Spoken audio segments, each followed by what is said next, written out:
Hands on the hood, now. The voice cracked across the grocery store parking lot like a whip. Evelyn Hart froze with one hand on the open door of her pearl-white Cadillac Escalade, the other resting on the silver handle of her cane.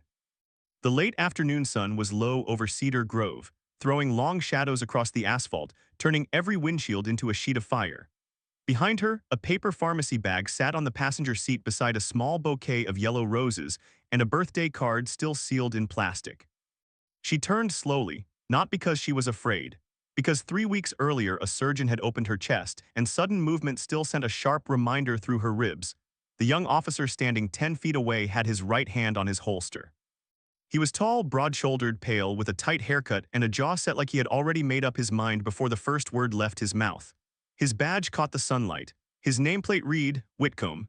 Evelyn blinked at him. "Officer," she said, calm but breathless, "this is my vehicle." I said, hands on the hood. People were already looking. A mother unloading groceries paused with a gallon of milk in her hand. Two teenagers near the cart return stopped pretending they were not watching. An older man beside a pickup truck lowered his sunglasses. Then the first phone rose, then another. Evelyn looked from the officer to the car, then back to the officer. "My registration is in the glove box," she said. "My license is in my purse. My name is on everything. If you just let me, do not reach inside that vehicle." "I'm not reaching, I'm telling you where the papers are. You're being detained in connection with a possible stolen vehicle." The words hit the parking lot hard. Stolen vehicle. Evelyn's face changed, but only slightly. Her lips pressed together. Her eyes narrowed with the quiet pain of a woman who had lived long enough to recognize a familiar humiliation wearing a new uniform. "This car belongs to me," she said. Officer Whitcomb took 3 steps closer. "Ma'am, I'm not going to argue with you." "I'm not arguing, I'm explaining. You can explain with your hands on the hood." Evelyn glanced at the hood. It was still warm from the sun. Her cane trembled under her fingers. "I just had surgery," she said. "I can't lean forward like that." "There's a card in my purse from the hospital. If you call Dr. Patel's office, they'll tell you." "Hands on the hood." A whisper moved through the crowd. Somebody said, "Dang." Somebody else murmured, "She's old, man." A young delivery driver in a red polo, standing beside a van with a stack of boxed groceries, pulled out his phone and began recording. He did not shout. He did not move in clothes. He just held the phone steady, both hands wrapped around it, his face tense. Evelyn looked at him for half a second, and in that half second, something passed between them. A plea, not for rescue, for truth. Officer Whitcomb saw the phone. "Back up," he snapped. The delivery driver took one step back but kept recording. "Officer, just check the plate," he said. "It'll take you 10 seconds. Whitcomb turned on him. "You want to obstruct an investigation?" "No, sir," the young man said, voice shaking but firm. "I'm just saying she's telling you it's hers." Whitcomb pointed at him. "Another word and you're next." Silence fell heavier than before. Evelyn swallowed. Her right wrist still wore a paper hospital bracelet because she had forgotten to cut it off. It fluttered in the breeze like proof nobody wanted to read. "I am 70 years old," she said. "I have never stolen a thing in my life." Whitcomb stepped behind her. "Turn around. Officer, turn around." Evelyn closed her eyes. For 1 second, the whole parking lot seemed to hold its breath. Then she turned. He took her cane from her hand and tossed it toward the front tire. It clattered against the asphalt, loud and ugly. A woman gasped. Evelyn's knees bent slightly and she reached for balance against the car. "Please," she said, and now there was pain in her voice. "I need that. You need to comply." Cold metal closed around her left wrist. She flinched. "Too tight," she whispered. The second cuff clicked around her right wrist. "Too tight," she said again, louder this time. Whitcomb leaned close to her ear. "You should have thought about that before lying to an officer." The delivery driver's phone shook, not from fear now, from anger. Evelyn stood cuffed beside the Cadillac she owned, in front of a crowd that would later claim they had felt bad for her but had not known what to do. Her shoulders were squared. Her chin was lifted. But the skin around her wrists was already pinching red. On the pavement near the driver's door, her purse had fallen open. Inside it, visible to anyone with eyes, was her driver's license. Beside it, half-slipped from a leather folder, was the vehicle registration. The name printed in black letters matched the woman in handcuffs. Evelyn Marie Hart. Officer Whitcomb glanced down. He saw it. The delivery driver saw him see it. And still the officer turned away. Nobody in that parking lot knew the man who was about to arrive would walk straight to the handcuffed woman and call her mom. Have you ever been judged guilty before you were allowed to speak? 4 hours earlier, Evelyn Hart had been sitting in a hospital discharge chair with a blanket over her lap and a nurse half her age fussing over the buttons on her cardigan. "Mrs. Hart, I'm serious," the nurse said. "You are supposed to go straight home." Evelyn smiled the kind of smile that made people feel gently corrected without feeling insulted. Baby, I have been told what I'm supposed to do since 1955. Most of the time I listened. Some of the time the Lord forgave me. The nurse, a young black woman named Tasha, tried not to laugh. I'm going to write in your chart that you promised to rest. Write that I strongly considered it. Mrs. Hart. All right, all right. I promise I won't do anything foolish. Tasha gave her a look. Evelyn softened. I just have one stop. That's how every bad idea starts. It's my husband's birthday. The nurse's expression changed. The teasing left the room. Evelyn looked down at the gold wedding band on her finger. It was thinner now than it had been when Walter Hart slipped it on her hand 49 years earlier in a little church with no air conditioning, where the choir sang too loud and the preacher forgot her middle name. He would have been 74 today, she said quietly. Tasha lowered her clipboard. I'm sorry. Don't be. Walter never liked people being sorry for him, said sorrow was too expensive to carry around all day. Evelyn looked toward the window. Outside, the hospital parking garage buzzed with life, people coming in afraid, people leaving relieved. Some leaving with news they had not yet learned how to survive. I always buy him yellow roses, she said. Every year, he said red roses were for men who forgot anniversaries and needed forgiveness. Yellow roses were for people who knew how to be friends first. Tasha smiled. He sounds sweet. Oh, he was aggravating, Evelyn said. Sweet too, but mostly aggravating. The nurse handed her the discharge papers. Please at least let someone pick you up. My son wanted to, and he has a county full of problems. Your son is the chief, right? Evelyn gave a small nod, though she never liked saying it first. People changed when they knew. Some became too polite, some became suspicious. Some started acting like her son's title belonged to her too, like she wore it hidden under her blouse. He's busy, Evelyn said, and I'm still his mother. If I call him every time I need a ride, he'll put a tracking device in my purse. Tasha laughed. Sounds like he loves you. He does too much sometimes. Evelyn stood slowly, one hand on the chair, one hand on her cane. Pain flashed under her ribs, but she breathed through it. Tasha reached out. I'm fine, Evelyn said, not sharply, but with the practiced pride of someone who had raised children, buried parents, worked double shifts, and learned how to stand even when standing cost something. Outside, the air smelled like hot pavement, cut grass, and rain that was thinking about coming but had not yet committed. Evelyn's Escalade waited under a sycamore tree, polished pearl white, big and gleaming, and still a little embarrassing to her. When her son Isaiah gave it to her 6 months earlier, she had stood in her driveway with both hands on her hips. Absolutely not, she had said. Isaiah Hart, County Police Chief, 6'2", decorated, disciplined, respected by officers who straightened when he entered a room, had looked like a boy waiting for permission to bring home a stray dog. Mom, no, you haven't even driven it. I don't need to drive it to know it's too much. It has all the safety features. My Buick had safety features, brakes, seat belt, the fear of God. Mom, I know what you're doing. Isaiah had leaned against the hood, suddenly quiet. What am I doing? Evelyn had touched the side mirror and seen her reflection in the paint. You're trying to give me every soft thing I never had. Isaiah did not answer. That was how she knew she was right. After Walter died, Isaiah started noticing things he had been too young to understand before. How his mother always took the older chair. How she said she was not hungry when there was only enough chicken left for the kids. How she wore the same winter coat for 11 years, but somehow found money for football cleats, science fair supplies, and the field trip to Washington, D.C. When Isaiah became chief, he gave speeches about public trust and constitutional policing. But when he bought that Cadillac for his mother, he was not making a statement to the county. He was speaking to the little boy inside him who remembered sitting in the backseat of a rusted blue Chevy while his mother counted quarters at a gas station. You earned comfort, he had told her. Evelyn had looked at the SUV and then at her son. I earned peace, she said. Comfort is just furniture. But she kept the car, not because it was expensive, because her son's love was inside it. That afternoon, after leaving the hospital, she drove first to the pharmacy on Bell Avenue. The pharmacist, Mr. Landry, came around the counter himself. Mrs. Hart, you should be home. Everybody in this town suddenly a doctor. No, ma'am, just scared of your son. That makes 2 of us. He smiled and handed her the prescription bag. You need help to the car. I need people to stop offering help like I'm made of wet paper. Yes, ma'am. Then she drove to Grace Market, a family-owned grocery store near the edge of Maple Crossing, because Walter had loved the peaches there, not the ones stacked pretty in the front. The bruised ones in the back bin, soft and sweet, the kind he said had already learned humility. Inside the store, Evelyn moved slowly through the aisles. Her cane tapped softly against the polished floor. She picked up peaches, a carton of vanilla ice cream, and a birthday card she knew made no sense to buy but bought anyway. On the front, it showed an old man fishing from a dock. Inside, it said, "Another year, another reason to love you." Evelyn stood in the aisle longer than she meant to. A young cashier with purple nails watched her read it twice.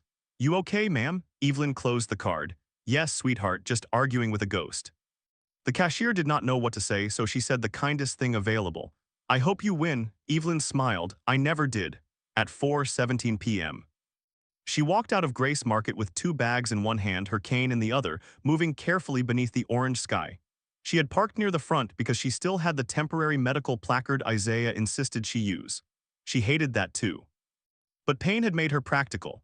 Across the lane, sitting in a silver Subaru with the air conditioning running, Marlene Pike watched her. Marlene was 59, recently retired from the county tax office, and carried herself with the brittle righteousness of a person who believed rules existed mostly to confirm her suspicions. She lived 3 streets away from Evelyn, but had never spoken to her except once at a neighborhood association meeting, when Evelyn had questioned why the new security concerns seemed to focus only on teenage boys walking home from basketball practice. Marlene had not forgotten that. She watched Evelyn unlock the Cadillac, the lights flashed, the tailgate lifted. Evelyn placed the grocery bags inside with slow, careful movements. Marlene's mouth tightened. She had seen that same SUV twice before in the neighborhood, once outside Evelyn's house, once at church. Each time she had told herself there must be an explanation. A driver, a rental, a son visiting. But now here was Evelyn alone with a cane, pharmacy bag, grocery bags, and keys in her hand. Marlene stared at the temporary medical placard hanging from the mirror. Then at Evelyn's cardigan, then at the Cadillac, then at the license plate. She picked up her phone. For a moment she hesitated, not because she doubted herself. Because somewhere deep beneath the layers of fear, resentment, and the little stories she told herself about being careful, Marlene knew exactly what she was doing. Then she dialed 911. "Cedar Grove Emergency, what's your location?" Marlene adjusted her voice. Calm, concerned, respectable. "I'm at Grace Market on Bell Avenue. I think there may be a vehicle theft in progress." "What makes you think that, ma'am?" "There's a woman in the parking lot. She's acting unusual." "What is she doing?" Marlene watched Evelyn close the tailgate and rest one hand briefly against it to catch her breath. "She keeps looking around. She seems nervous. She has a very expensive vehicle, a white Cadillac Escalade, new model. Is she attempting to enter the vehicle?" "She's already opened it." "Does she have keys?" Marlene paused. "Yes, but that doesn't necessarily mean anything, does it? People steal keys." The dispatcher's voice remained neutral. "Can you describe the woman?" Marlene looked straight at Evelyn. "She's an older black woman, maybe late 60s, wearing a green cardigan. She has a cane, but I don't know if that's real." "Has she threatened anyone?" She looked at me. "Ma'am, has she threatened anyone?" "No, but she seems agitated." Evelyn, unaware of the call, was now leaning into the passenger side to place the roses carefully on the seat. Marlene's eyes narrowed. "And she's reaching around inside the vehicle. I can't see what she's doing." "Do you see a weapon?" "I can't say for sure." That sentence changed everything. The dispatcher's tone sharpened. "You can't say for sure because you don't see one or because you see something you can't identify." Marlene swallowed. "She may have something in her hand. I don't feel safe walking to my car." Her car was locked. Her windows were up. She was 30 yards away. "Stay where you are," the dispatcher said. "Officers are on the way." Marlene lowered the phone and exhaled like someone who had completed a duty. Then she watched Evelyn sit in the driver's seat of her own car and close the door. Officer Blake Whitcomb heard the call over the radio while parked behind a closed dry cleaner 2 blocks away, eating a protein bar and scrolling through a department message thread about upcoming promotions.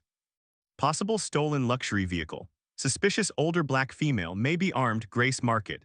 Whitcomb sat up. He was 27 years old, 2 years on patrol, and hungry in a way that made older officers uneasy. He wanted big arrests, dramatic calls, body camera moments that proved he was decisive. His father had been a state trooper. His grandfather had been a deputy. Both men had filled his childhood with stories where hesitation got people hurt and suspicion kept people alive. At the academy, instructors had talked about de-escalation. At home, his father had talked about dominance. "The street knows fear," his father used to say. "You show softness, they smell it." Whitcomb started the cruiser. His partner that day, Officer Lena Morales, sat beside him reviewing a traffic report on the mobile computer. "Grace Market," she said, reading the dispatch notes. "Caller says possible stolen vehicle, no confirmed weapon. May be armed," Whitcomb said. "Caller also says older woman with a cane." Whitcomb turned onto Bell Avenue fast enough to make the tires chirp. Morales looked over. "Blake, what?" "Let's get there first before you decide what it is." He did not answer. At Grace Market, Evelyn had not yet pulled away because she was searching for her reading glasses. They had slipped between the seat and center console, and she was muttering to herself. "Every week," she said, "every week I lose something sitting still." She found them, put them on, and checked the birthday card again. The handwriting inside was shaky because she had written it in the car before going into the store. "Walter, I bought peaches, don't start. E." She smiled, her eyes watered. She wiped them quickly, annoyed with herself, and reached for the seat belt. That was when the cruiser came in fast. Blue lights washed over her dashboard. The siren gave one sharp burst. Evelyn looked in the mirror. What in the world? The cruiser stopped at an angle behind her, blocking her in. Whitcomb stepped out immediately. Morales stepped out a beat later. "Driver," Whitcomb shouted, "show me your hands." Evelyn's hands went up, palms open, confused. Morales looked at the woman through the windshield and frowned. "Blake," she said quietly, "slow it down." Whitcomb was already moving. "Open the door from the outside." Evelyn lowered the window halfway. "Officer, is something wrong? Open the door. I need to know why. Because I gave you a lawful order." Evelyn's voice remained steady. "My name is Evelyn Hart. This is my car. My license and registration are right here, but I'm not going to reach without your permission." Whitcomb heard the words, but not the meaning. In his mind, the call had already painted the picture. Luxury SUV. Suspicious black woman, possible theft, possible weapon, public place, people watching, a chance to take control. Step out of the vehicle. Evelyn looked at Morales. "Officer, I've just been released from St. Anne's. I have discharge papers." I moved slowly. Morales stepped forward. "Ma'am, keep your hands visible." "We'll work through this." Whitcomb cut her off. "Step out now." Evelyn unbuckled carefully. She opened the door with her left hand, wincing as she turned her body. Whitcomb saw the wince and mistook it for resistance. "Don't make this difficult." "I am trying not to tear stitches inside my chest," Evelyn said. She got one foot onto the pavement, then the other. She reached for her cane. Whitcomb's voice snapped. "Don't reach. It's my cane. I said don't reach." Evelyn straightened as much as she could. "Then may I have my cane, please?" "Move away from the vehicle. I need it to walk. You need to follow instructions." The grocery store doors slid open. A few customers stepped out and stopped. Marlene Pike remained in her Subaru, watching through the windshield, lips pressed together, phone now lowered in her lap. The delivery driver, the one in the red polo, had just finished loading crates into his van. His name was Marcus Hill, 24 years old, part-time community college student. Full-time caretaker for his little sister after their mother's stroke. He had spent enough of his life being ignored by people in uniforms and offices to recognize when someone was being pushed into a story that was not theirs. He watched Evelyn standing beside the Cadillac with both hands visible. He heard her say, "My registration is in the glove box." He heard Whitcomb say, "Do not reach." He heard her say, "Then you get it." And he saw Whitcomb's face harden, like being reasonable had offended him. Marcus took out his phone. At first he held it low, then Whitcomb moved closer to Evelyn. Marcus raised it. "Ma'am," Morales said, trying again, "is there anyone we can call to confirm?" "No," Whitcomb said. "We're not calling anybody until we secure the scene." Evelyn looked at him. "The scene is a 70-year-old woman buying peaches. Turn around." "Officer, you have not asked for my name, you have not checked my plate, you have not looked at my registration, you have not even told me who accused me. Turn around." Her voice lowered. "You don't want facts, you want obedience." Whitcomb stepped into her space. Morales saw it coming. "Blake," he grabbed Evelyn's wrist. She gasped, not dramatically, not loudly, just enough for anyone human to hear pain. "My chest," she said, "hands on the hood now." And that was where the opening moment began. By the time the cuffs clicked, the parking lot had become a theater of American shame. That is what Marcus would later call it. Not because everyone wanted to watch, because no one knew how to stop watching. A man in a baseball cap whispered, "This is messed up," but did not move. A woman with a toddler said, "Somebody should say something," then pulled her child closer. The teenagers recorded with the nervous excitement of people too young to understand that going viral was not the same thing as justice. Marlene stepped out of her Subaru at last, pretending to be another concerned citizen. Whitcomb saw her.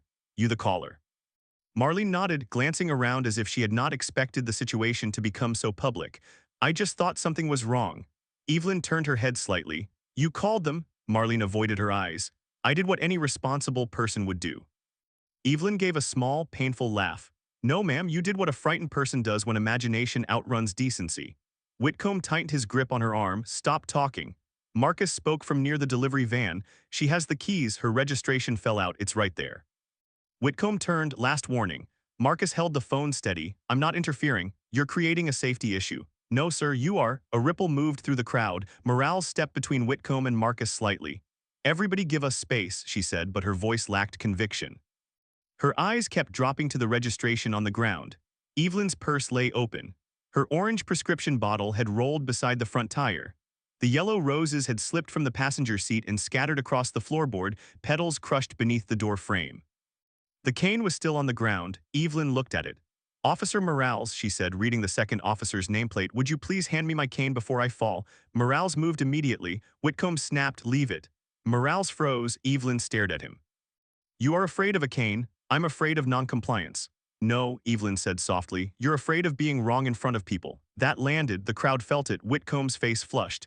"You think this is a game? I think this is my life," Evelyn said. "And you are treating it like a lesson you already decided to teach." He took her by the arm and pushed her toward the hood. She stumbled. Her hip hit the fender. A sound came out of her that made Marcus step forward without thinking. "Hey," Whitcomb spun. "Back up," she said. She had surgery. "Back up or you're going in cuffs too." Marcus stopped, but only because Morales put a hand out toward him, pleading with her eyes for him not to become the next target. Evelyn's breathing changed, shorter, shallower. She leaned against the hood, cuffed hands behind her back, unable to catch herself properly because the metal pulled her shoulders into pain. "My pills," she said. Nobody answered. "My nitroglycerin is in my purse." Morales looked at Whitcomb. She said, "Hart meds. We'll get EMS after we secure the call." "The call is secure," Morales said under her breath. Whitcomb heard her. "What?" She straightened. "I said the call appears stable. We should verify ownership." He stared at her like she had betrayed him. "Run the plate." Morales moved to the cruiser, grateful for something official to do. She typed the plate number into the system. The seconds stretched. Evelyn closed her eyes, whispering something Marcus could not hear. Later, when he watched the video again, he would realize she had been praying. Not begging God to save her, asking God to keep her from hating them. Morales looked at the screen, then back at Evelyn, then at Whitcomb. "Blake," she said carefully. He did not turn. "Plate comes back clean. Registered owner Evelyn Marie Hart, same address as her license." The parking lot shifted. There it was, truth, plain as daylight. Whitcomb walked to the cruiser, looked at the screen himself. His jaw tightened. Marlene took one step backward. Marcus zoomed in slightly on Evelyn's face. The old woman did not smile. She did not say, "I told you." She only breathed. Whitcomb turned back. "We still have to confirm identity." Evelyn stared. "My license is right there. We need to make sure you are who you say you are." The older man by the pickup finally spoke. "Oh, come on." Whitcomb pointed at him. "Sir, stay out of this." The man looked away. Moral courage came close to him and passed. Morales picked up the license and registration. She looked at Evelyn, looked at the photo, looked again. "It's her," she said. Whitcomb lowered his voice. "Check for warrants."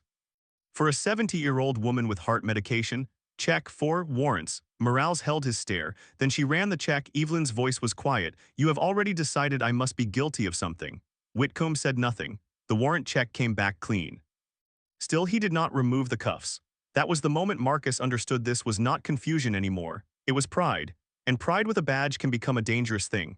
Evelyn's wrists began to bleed where the cuff edge pinched against thin skin, not badly, not dramatically. Just a small line of red that appeared and spread enough for Morales to see it.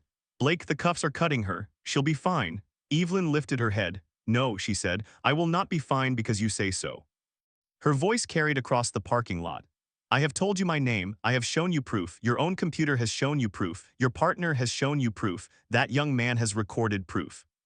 And you still have me chained against my own car like a thief because the alternative would require you to admit you were wrong." Whitcomb moved close enough that only she and the nearest phones could hear him clearly. "You don't get to lecture me." Evelyn looked straight into his eyes. Somebody should have. For the first time, Whitcomb seemed to lose the script in his head. His mouth opened, closed, then he reached for the radio on his shoulder. "Dispatch, show one detained pending further investigation." Morales stared at him. "Further investigation of what?" He ignored her. Evelyn's breath hitched, her body sagged slightly. Morales stepped closer. "Mrs. Hart?" Evelyn blinked hard. "I need my medication." Morales knelt by the purse. Whitcomb barked, "Don't go in her bag without gloves." Morales turned on him. "She needs medicine. She says she needs medicine." Evelyn gave a tired smile. "Officer Whitcomb, if I wanted to perform for a crowd, I would have joined the choir." A few people laughed nervously, then stopped when Whitcomb's head turned. Morales found the prescription bottle and hospital discharge papers. She read the top sheet. Her face changed. "Recent cardiac procedure," she said. "Discharged today." Whitcomb's eyes flickered. For 1 second, accountability stood at the edge of the scene. He could have stepped toward it. He could have said, "Remove the cuffs, sit her down, call EMS. Ma'am, I made a mistake." The whole story could have ended there as an ugly afternoon and a lesson learned. But some men would rather deepen a wound than admit they made the first cut. We'll let EMS evaluate, he said. She remains detained until then. Evelyn looked at Morales. May I make a phone call? Whitcomb answered first. No, I am asking for one call. You're not under arrest. Then take off the cuffs. He said nothing.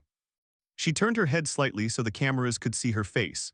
If I am not under arrest, I want my hands free. If I am under arrest, I want my phone call. And if I collapse before either happens, every camera here will show that you denied a sick woman medical help and a phone call while standing next to proof that I own this car.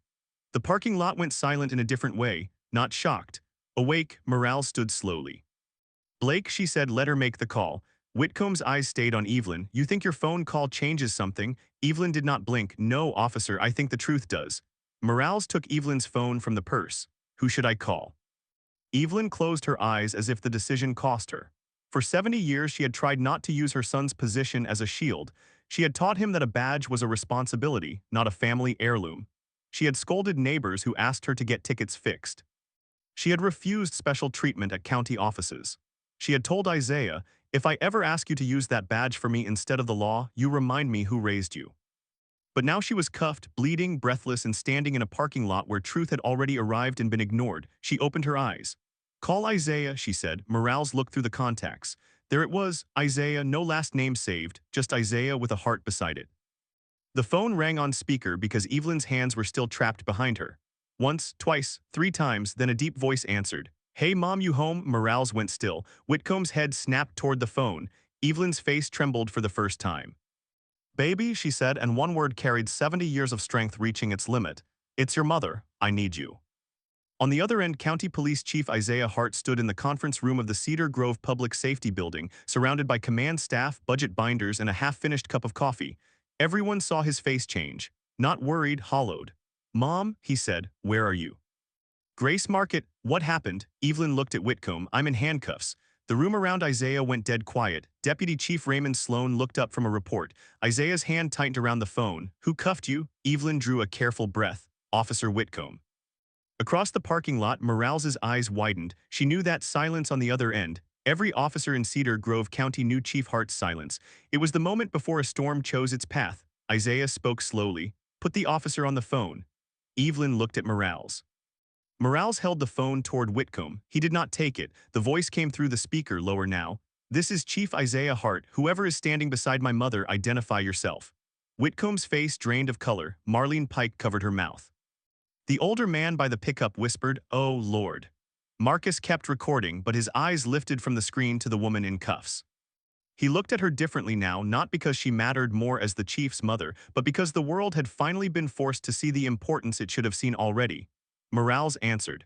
Chief, this is Officer Lena Morales. We're at Grace Market. Mrs. Hart is detained.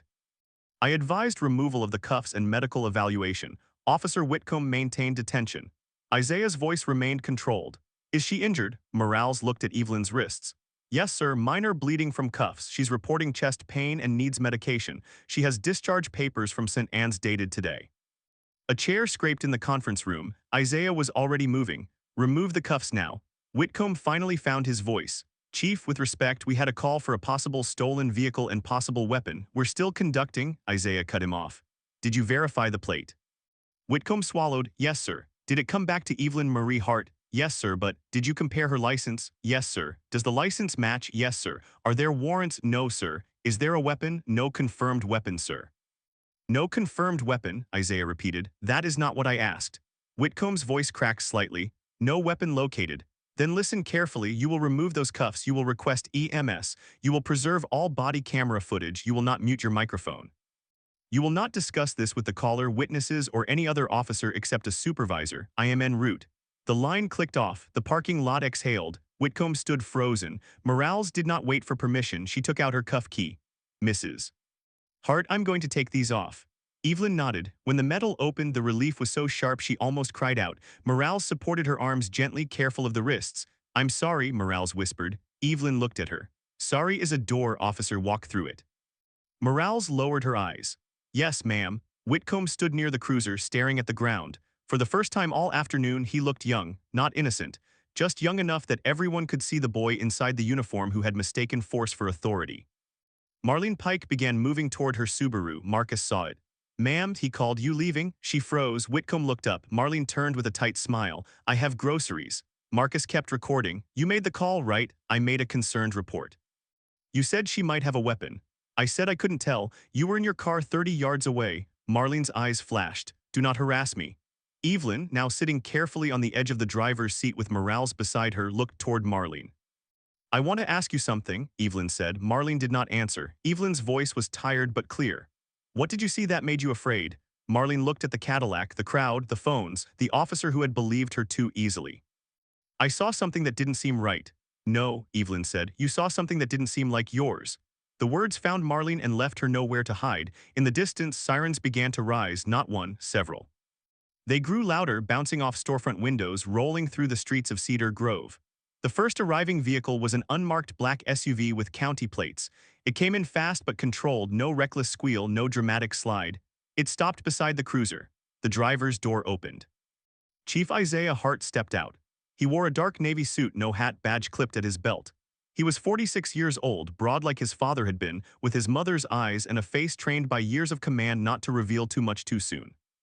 Two captains arrived behind him, then another cruiser, then EMS, but Isaiah did not look at any of them. He looked at the white Cadillac, at the cane on the ground, at the scattered roses, at the prescription bottle, at the red marks on his mother's wrists. And then at Evelyn. For one moment the chief disappeared, the county disappeared, the badge disappeared. He was just a son seeing his mother hurt. He walked toward her faster with every step. Mom. The word broke something open in the crowd, not because it was loud. Because it was tender. Evelyn tried to stand. Isaiah reached her before she could. No, he said softly, stay seated. She touched his sleeve. I'm all right. He looked at her wrists. No, you're not. I will be. That's not the same thing. Her eyes filled. His did too, but he held them back with visible effort.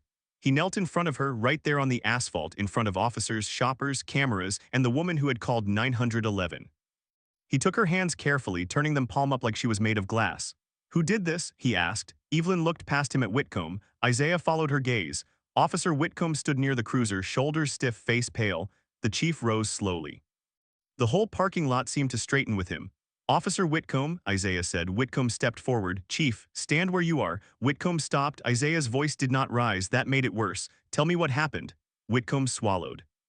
Dispatch received a call of a suspicious person possibly stealing a vehicle. Caller advised the suspect may be armed.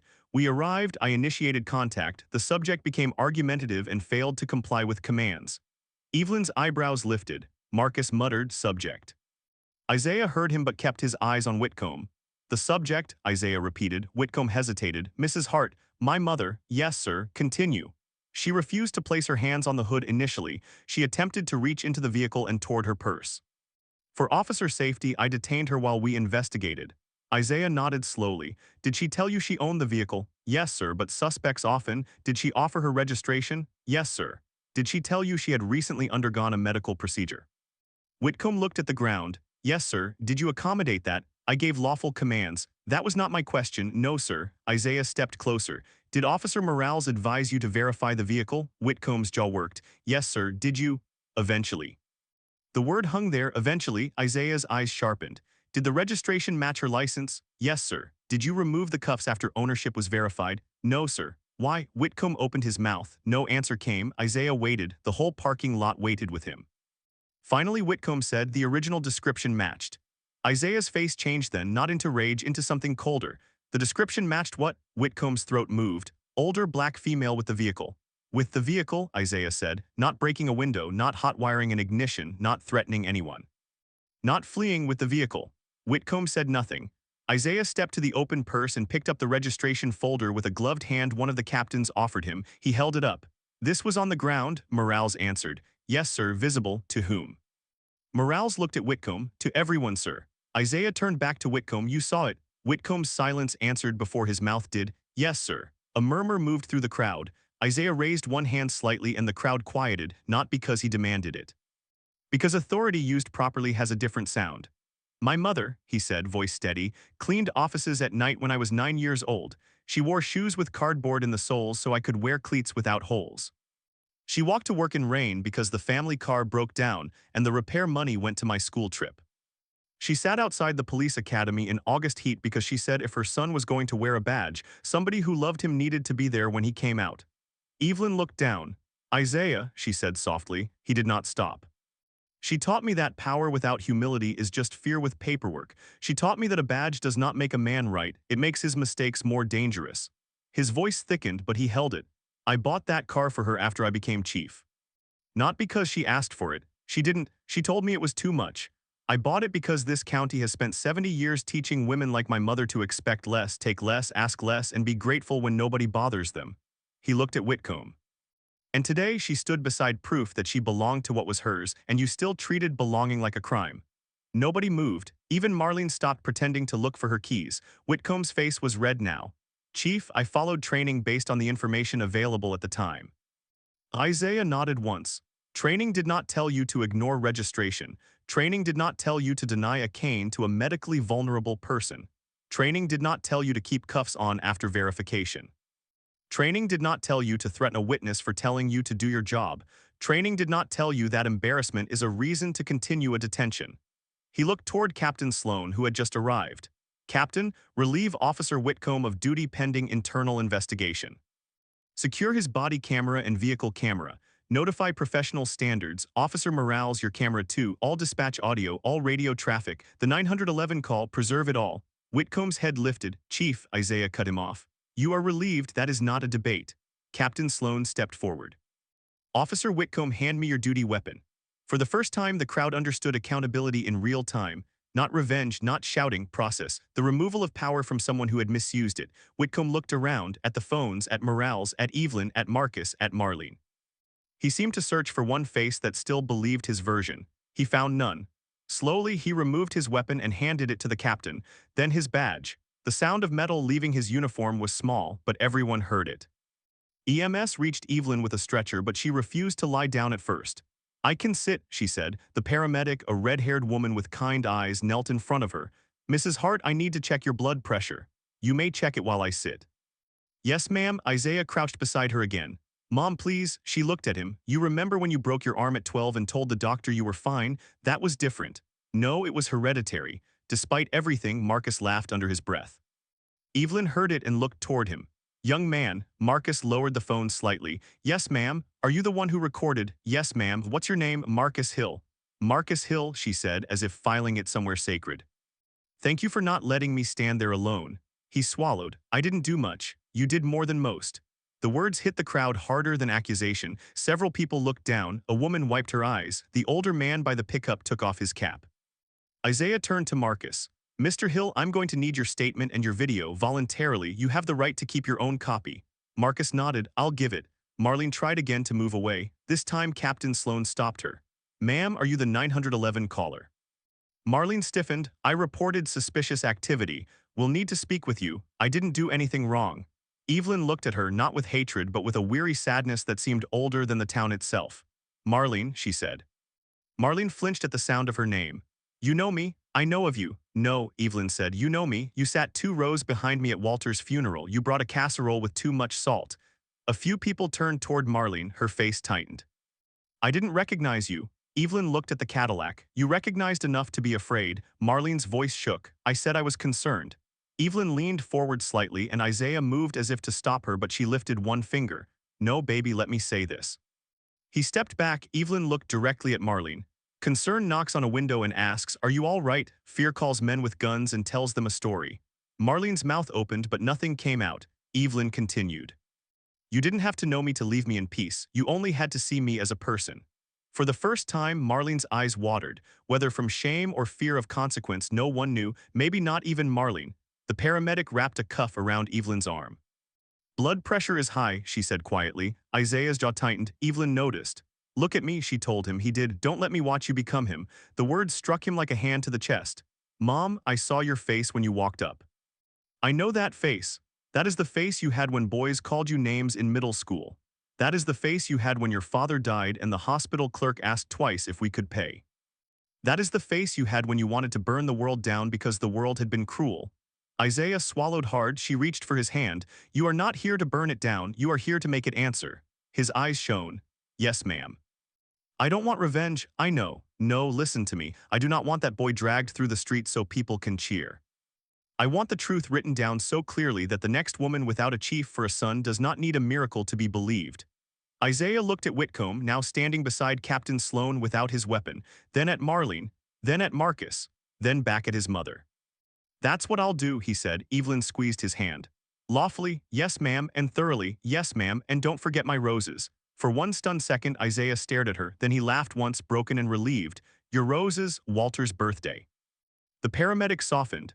Isaiah looked into the Cadillac and saw them then, yellow petals scattered across the floor mat. Something in him almost broke again.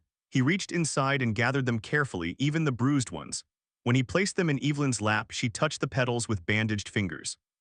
"They look terrible," she said. Isaiah wiped his eye quickly. "He'll understand. He better." The ambulance doors closed with Evelyn inside, Isaiah riding with her despite 3 captains trying to brief him at once. Before he climbed in, he turned to Marcus. "Mr. Hill." Marcus looked up. "Yes, Chief, you did the right thing before you knew who she was." Marcus nodded, uncomfortable with attention. "I just saw somebody's grandma." Isaiah's voice lowered. "That should have been enough for everybody." By sunset, the video was online. By midnight, it had crossed 1 million views. By morning, it was everywhere. Local stations played the moment Whitcomb ignored the registration. National outlets played the moment the phone speaker said, "Hey Mom, you home?" Commentators froze the frame where Chief Isaiah Hart stepped out of the SUV. Viewers replayed Evelyn's words again and again. Concern knocks on a window and asks, "Are you all right?" Fear calls men with guns and tells them a story. But the video that hurt the most was not the cuffs. It was not even the cane hitting the ground. It was the 30 seconds after Officer Morales announced the vehicle belonged to Evelyn, and Whitcomb still did not remove the cuffs. 30 seconds of proof. 30 seconds where the truth was visible and power refused to bow to it. That clip became the center of every conversation in Cedar Grove County. At Grace Market the next day, flowers appeared near the cart return. Yellow roses mostly. Some people left notes. "I'm sorry I watched and did nothing. You deserved better, Mrs. Hart, we believe you." Marcus Hill did not post the video for fame. He posted it because when he got home that night, his little sister, Amya, asked why his hands were shaking. He had tried to say work was stressful.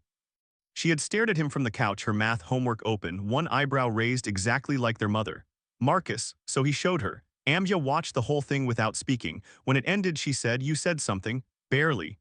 You said something when grown people didn't." Marcus sat beside her. "I was scared." "Yeah," she said, "that's why it counts." The county moved fast because the public was watching, but Chief Hart made sure it moved correctly because his mother was watching.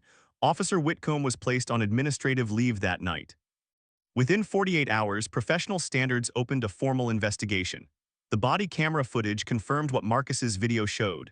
The cruiser camera confirmed the timing. Dispatch audio confirmed the caller never saw a weapon, never saw a crime, and repeatedly filled uncertainty with suspicion. The 911 recording became its own storm.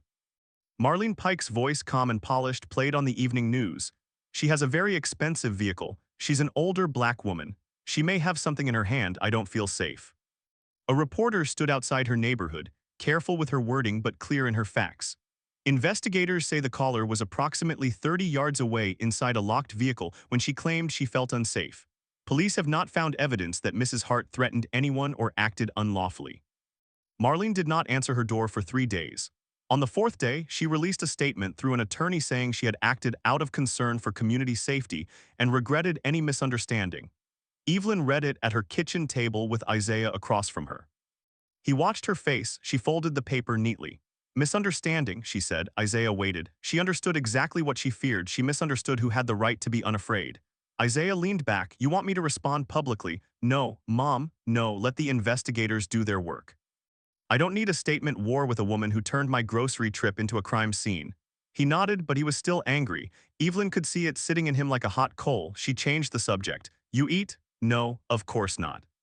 "I'm not hungry. That was not the question." He almost smiled. She stood slowly, still sore, wrists bandaged. "Sit down, I made soup." "Mom, you just got out of the hospital." And yet somehow onions still needed chopping. "You're impossible. I prefer consistent."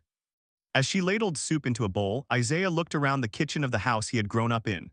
Same yellow curtains, same magnets on the refrigerator, same framed photo of Walter in his postal uniform. Same little ceramic rooster near the stove that had been ugly for 30 years, but had survived every cleaning spree because Walter loved it. This house had held everything that made him. And the county had almost watched his mother collapse in a parking lot because one officer could not admit he was wrong. "I keep thinking," Isaiah said, "what if you hadn't called me?" Evelyn set the bowl in front of him. I keep thinking that too. What if Morales hadn't let you? She almost didn't. What if Marcus hadn't recorded? Then they would have written it down in their language. Isaiah looked up. Evelyn sat across from him. You know the language I mean. Subject became argumentative. Officer safety. Further investigation. Words that fold a person small enough to fit inside a report. Isaiah's face tightened. That's going to change. It better. He looked at her. I'm drafting a policy package. She raised an eyebrow. A package? Yes, ma'am. You always did make homework longer than necessary. This needs to be long. Tell me. He pulled a folder from his bag. She shook her head. You brought paperwork to soup. You raised me. Unfortunately, yes. He opened the folder. Mandatory verification before custodial detention when the suspected offense is vehicle ownership and there is no immediate threat. Plate check, VIN confirmation if needed, registration review, ID comparison. Officers must document why verification was impossible before using restraints. Evelyn listened. Medical distress protocol. Immediate EMS request when a detained person reports recent surgery, chest pain, breathing difficulty, or needs prescribed medication. Supervisory notification required. Body cameras. Activation required from arrival through release or transport.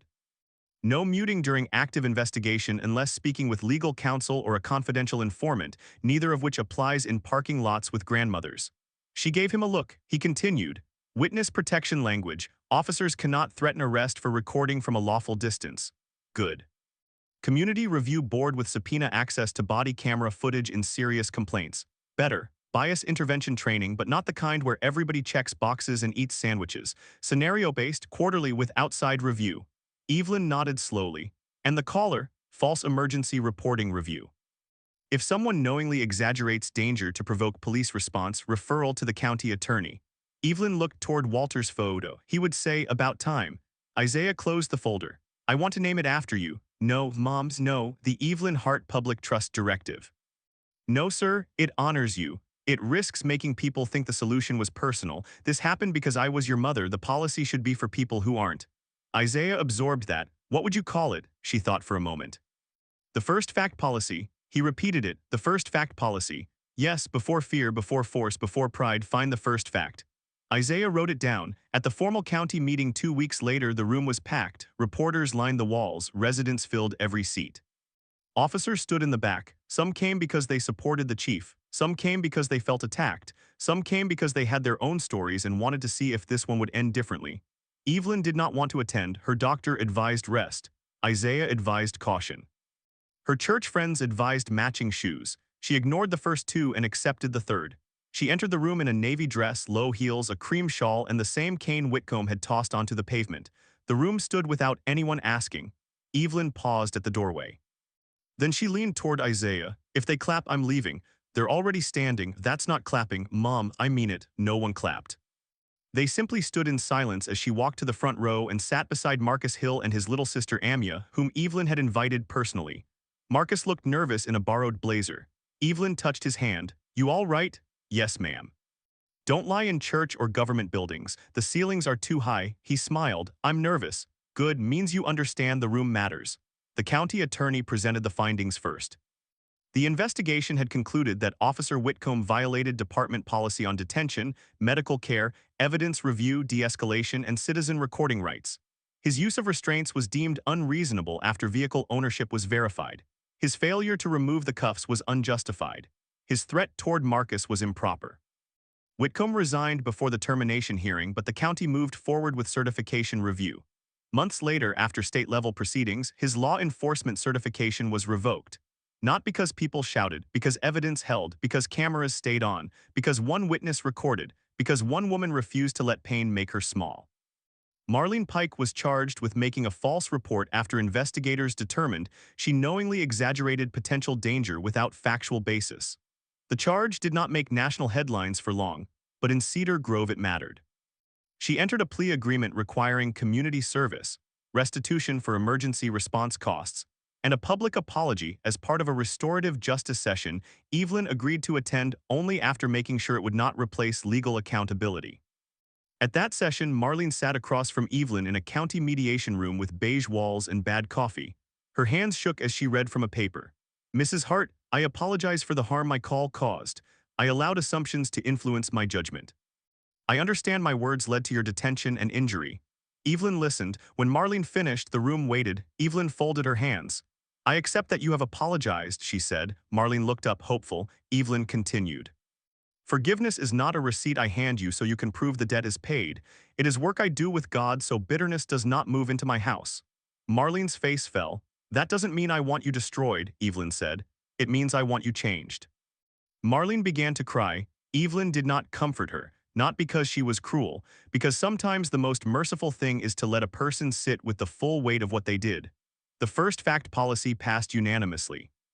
It required officers responding to property-related suspicion calls to verify objective facts before escalating to physical detention unless a clear and immediate threat existed. It created a duty to reassess the moment new evidence appeared.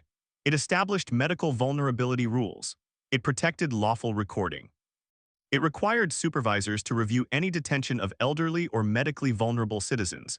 It gave the Community Review Board authority to examine patterns in calls and stops. Chief Hart stood before the department the next morning. Rows of officers faced him in the training hall. Some looked ashamed. Some looked defensive. Some looked tired of being blamed for what they insisted was one man's mistake. Isaiah knew all their faces. He had worn some of them himself at different ages. He did not yell. He placed a printed copy of the policy on the podium. Some of you think this is about my mother, he said. No one moved. You're wrong. He let that settle. My mother survived because she knew whom to call. That should embarrass every person in this room, including me. Justice cannot depend on who answers your phone. A few officers looked down. Officer Whitcomb did not fail because he responded to a call. We respond to calls. That is the job. He failed because when the facts changed, he refused to change with them. He failed because he treated compliance as more important than truth. He failed because he confused control with safety. He held up the policy. This directive is not anti-police. It is anti-laziness, anti-pride, anti-fear disguised as instinct. It is pro-fact, pro-constitution, pro-human dignity. Officer Morales sat in the second row. Isaiah looked at her briefly. Some of you tried to intervene and did not go far enough. Learn from that too. A quiet objection is not always enough when harm is happening out loud. Morales's eyes filled, but she nodded. The first training scenario under the new policy took place 3 weeks later. Officers watched the Grace Market footage from beginning to end. They heard the call, they saw the cane, they saw the registration, they saw Marcus recording. Then the video paused before the cuffs. The instructor asked, "What do you do here?" At first, no one spoke. Then Morales raised her hand.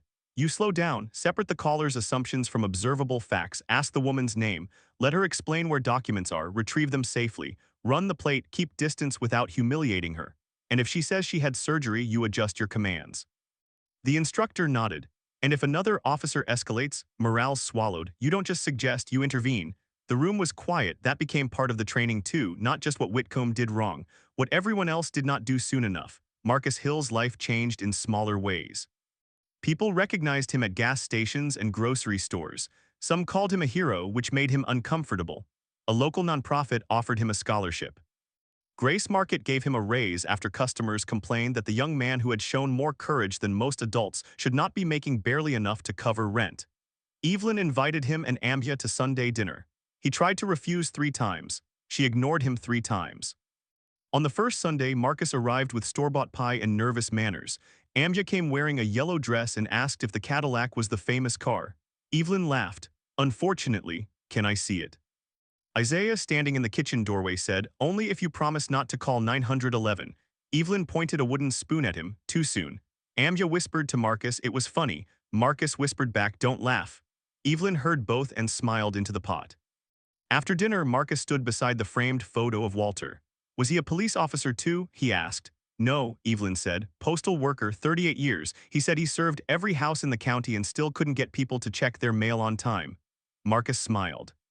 "He would have been mad about what happened." Evelyn looked at the photo. Walter had a slow anger, the dangerous kind, quiet, patient. He would have asked Officer Whitcomb if he wanted coffee first. "Coffee? Then he would have explained the Constitution for 2 hours until the man begged to be arrested." Marcus laughed. Evelyn did too. Then silence settled, soft this time. Marcus looked down. "I keep wondering if I should have done more." Evelyn turned toward him. "You did what you could without making yourself the next body on the ground. But I was scared. Courage without fear is just personality." He looked at her. She tapped her cane once. "You were scared and you stayed. That is courage." A year passed. The anniversary came quietly at first. Evelyn's wrists healed, though a faint line remained on the left one. She called it my little reminder, and Isaiah hated when she said that. The Cadillac still sat in her driveway. She drove it to church, to the pharmacy, and once a month to Walter's grave, where she brought yellow roses and complained about gas prices as if he were responsible. Officer Morales stayed with the department. She requested assignment to community response training and became one of the strongest voices in intervention policy. She wrote Evelyn a letter 6 months after the incident. Mrs. Hart, I have replayed that day more times than I can count. I am sorry for every second I hesitated. I thought disagreeing quietly was enough. It was not. I cannot undo what happened, but I can promise you I will never again confuse discomfort with action. Evelyn read the letter twice, then she called Morales. You meant this, she asked. Yes, ma'am, then come over Thursday. Ma'am, I'm making chicken people who are learning should eat. Morales came, she cried at the table. Evelyn let her. Then she made her take leftovers home. That was Evelyn's way. Hard truth, warm food, no shortcuts. On the one-year anniversary of the Grace Market detention, Cedar Grove County held its first mandatory academy session under the first fact policy with community speakers present. Chief Hart asked his mother to speak. She said no. He asked again. She said no louder. Then Marcus asked. She said, what time? The training room was filled with new recruits, young men and women in crisp uniforms who still carried the shine of wanting to be honorable. Some looked nervous when Evelyn entered. They knew the story. Everyone in Cedar Grove did. She walked to the front with her cane, wearing a simple gray suit and a small gold pin shaped like a rose. Isaiah stood at the back of the room, arms folded not as chief for once but as witness. Evelyn looked at the recruits for a long moment. No one spoke. She placed her purse on the table. Then she placed her car registration beside it, then her hospital discharge bracelet which she had kept in a drawer, then a single yellow rose. The room was so quiet the air conditioner sounded loud. My name is Evelyn Marie Hart, she began. I am 71 years old, I am a widow, I am a mother, I am a church secretary when they can catch me. I make excellent peach cobbler and mediocre cornbread, though people are too polite to say so. A few recruits smiled, she did not. 1 year ago I was handcuffed beside my own car because a woman decided I did not look like I belonged to it, and an officer decided her fear mattered more than my facts. No one moved. I am not here to tell you all police officers are bad. My son wears the badge. Some of the finest people I know wear the badge. I am here to tell you that a good badge on a bad assumption can still bruise skin. She lifted her left wrist slightly. A few recruits looked down. That day I had keys, I had registration, I had identification, I had medicine, I had a cane, I had a hospital bracelet, I had a witness. I had a second officer who knew something was wrong. I had every fact I needed except the one that mattered most to the man detaining me. She paused, the fact that I was human before I was suspicious. Isaiah lowered his eyes. Evelyn walked slowly along the front of the room. When you answer a call, you will hear fear. Sometimes fear tells the truth. Sometimes fear lies. Sometimes fear is honestly mistaken. Sometimes fear has been trained by a lifetime of prejudice to sound like common sense. She looked at a young recruit in the front row. Your job is not to obey fear. Your job is to find facts. She picked up the registration. This is a fact. She picked up the hospital bracelet. This is a fact. She touched the cane. This is a fact. Then she touched her chest. This is a person. If your facts do not lead you back here, you are not investigating. You are hunting for permission. The room absorbed that. A recruit near the back raised his hand. Evelyn nodded. Ma'am, what would you have wanted Officer Whitcomb to do when he first arrived? Ask a question he did not already think he knew the answer to. The recruit wrote it down. Another recruit asked, were you afraid? Evelyn took a breath. Yes. The honesty shifted the room. I was afraid because I knew that if my body gave out, some people would call it resistance. I was afraid because I had lived long enough to know truth does not always arrive before harm. I was afraid because I saw people watching and waiting for someone else to become brave first. Marcus, standing near the side wall with Amya, looked down. Evelyn saw him. But one young man did not wait for power to arrive, she said. He recorded, he spoke, he stayed. He was not loud, he was not reckless, he was not trying to become famous. He simply refused to let silence have the only copy of the truth. Every eye turned to Marcus. He looked like he wanted the floor to open. Evelyn smiled. That uncomfortable young man over there is Marcus Hill. If you want to know what public safety looks like without a badge, look at him. The recruits applauded before they could stop themselves. Evelyn let it happen this time. Marcus wiped his face quickly. When the applause faded, Evelyn leaned on her cane. Now I have a question for you. She looked from face to face. You arrive at a parking lot, a caller says someone looks wrong. You see an older woman beside an expensive car. She is black, she is calm. She says the car is hers. She says she had surgery. Her purse is on the ground. Her registration is visible. A citizen tells you to check her ID. She let the room sit inside the scene. What would you have done? Nobody answered fast. Good, Evelyn thought. Fast answers had caused enough harm. Finally, a young white woman in the second row raised her hand. I would create distance and slow the scene down. I would ask where her documents are and retrieve them safely or have her tell me how to access them. I would run the plate before touching her. I would call EMS if she reported medical distress. And if another officer escalated after proof showed she owned the car, I would intervene clearly and notify a supervisor. Evelyn nodded. That is a good academy answer. The recruit looked unsure. Evelyn's voice softened. Now practice until it becomes a parking lot answer. Afterward, Isaiah walked her to the Cadillac. The sun was bright, the same kind of light as that day, but gentler somehow. You were good, he said. I know, he laughed. You could pretend to be humble. I'm 71, pretending is for people with extra time. He opened the passenger door for her. She looked at him. I can drive. I know. You opening that door because I'm old or because you're still scared? He thought about lying, then he smiled. Because I'm your son. She accepted that and got in. Before he closed the door, she touched his hand. Isaiah, yes ma'am, you did right. He looked away for a second. I should have been there sooner. You arrived when I called. That's what scares me. She nodded. It should. He looked back at her. She continued. Let that fear make policy, not bitterness. He took that in. Yes ma'am. Across the parking lot, Marcus helped Amya into his old sedan. He looked over and raised a hand. Evelyn raised hers back. For a moment the scene held all of them, the mother who had been cuffed, the son who had arrived with power but chose law, the witness who had spoken before power came. The officer who had learned too late that authority without humility destroys itself. The caller who had discovered that fear can become a false report when it borrows the voice of responsibility. The community that had watched its own silence played back on video and could no longer pretend silence was neutral. The Cadillac pulled out slowly. This time no cruiser blocked it. Evelyn drove past Grace Market, past the cart return where the flowers had been, past the spot where her cane had hit the ground. She did not look away. Some places ask you to remember pain, some ask you to measure how far you have come. As she turned onto Maple Road, she glanced at the yellow roses on the passenger seat. Walter, she said softly, you should have seen your boy. The road opened ahead, and the truth of that day did not end with a chief calling a handcuffed woman mom. That was the shock, that was the moment cameras loved. But it was not the deepest lesson, because dignity should not require a famous son. Safety should not depend on a last name. Truth should not need a badge to be believed. The real hero was not only the chief who arrived later. The real hero was the person who spoke up before power arrived. The one who saw humiliation and did not turn it into entertainment. The one who understood that recording was not enough unless the heart stayed awake behind the camera. The one who knew that sometimes justice begins with a shaking voice saying, just check her ID. So the next time you see someone being judged before they are heard, ask yourself the question Evelyn Hart asked those recruits. What would you have done? Would you look away? Would you whisper that it was wrong? Would you wait for someone more important to arrive? Or would you speak before the sirens, before the headlines, before the reveal? Because by the time power arrives, the bruises may already be there. If this story moved you, comment below. Would you have spoken up? Subscribe for more stories about justice, dignity, and the people who refuse to stay silent.